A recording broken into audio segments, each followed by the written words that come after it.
Have Been Love, or It Must Have Been Love, from the movie Pretty Woman. Do you recognize it, Charlie? Yes, I do. Probably not with me singing it. It was from Pretty Woman. The duo behind that ballad just wrapped up their first U.S. tour in 20 years. That tour almost didn't happen. The group's singer had to overcome a life-threatening illness. Bill Whitaker has her story of courage and perseverance.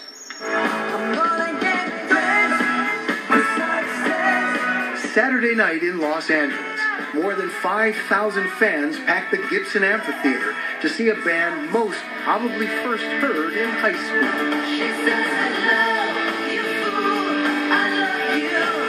They came to see Roxette, the pop rock duo from Sweden, guitarist Per Gessle and vocalist Marie Fredriksson. Her powerful voice gave the group its signature sound and a string of #1 international hits in the 80s and 90s.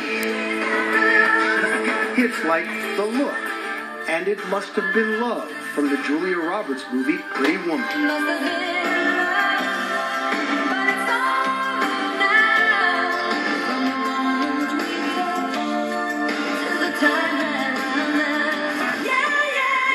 Now, 2 decades later, Roxette has returned with a 19-month, 140-city world tour and a new album, Traveling.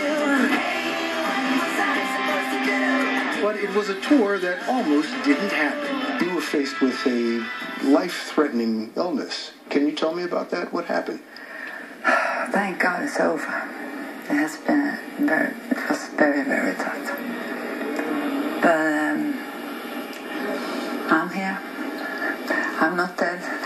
When I was very, very ill, it was we were very afraid.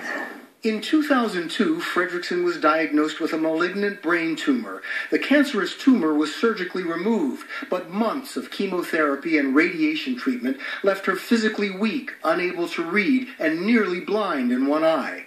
She withdrew from public life and turned to painting as she underwent extensive rehabilitation. Fans feared they'd never see Roxette perform again, a fear also shared by Fredriksson. We were very afraid that I couldn't do it. But 7 years later, in 2009, she surprised an audience at a solo performance by Gessle in Amsterdam. Pushing aside her fears, she joined her former bandmate on stage in a reunion documented in this YouTube video. They asked me, why don't you join me on stage, to do some Roxette stuff? To my surprise, you agreed. Did that take a lot of courage for you to get back up on the stage? Yes. It was. I was very nervous for that. But when we were standing there together, and suddenly, it was like all this. God bless you. Frail and quiet offstage, Fredriksson is commanding onstage. She credits the audience with helping her recover, a form of music therapy, she says. She feeds off the energy generated by thousands of screaming fans. What's that like when that washes over you, the audience response? What's that like? And that's the best. It's just the best. Our fans has been with us for so long. It's like medicine. Yeah, exactly. Roxette fans are so grateful to see Fredriksson and Roxette back in the spotlight, they often sing along to help her along.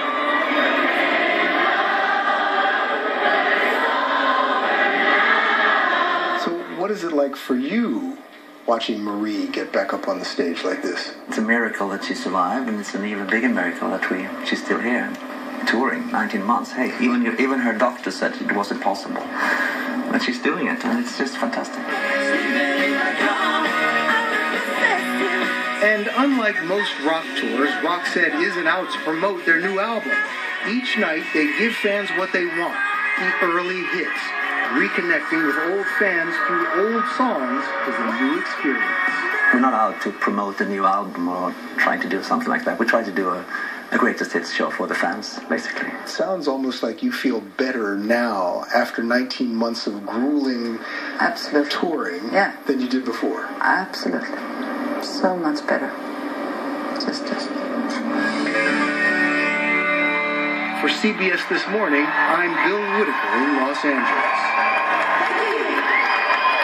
That story had perfect pitch, and it's also really encouraging to see that there are people who survive brain cancer. Yeah, because I can't imagine anything more frightening to hear the words malignant and brain tumor. I can't imagine, but good for her. How would you like to be paid?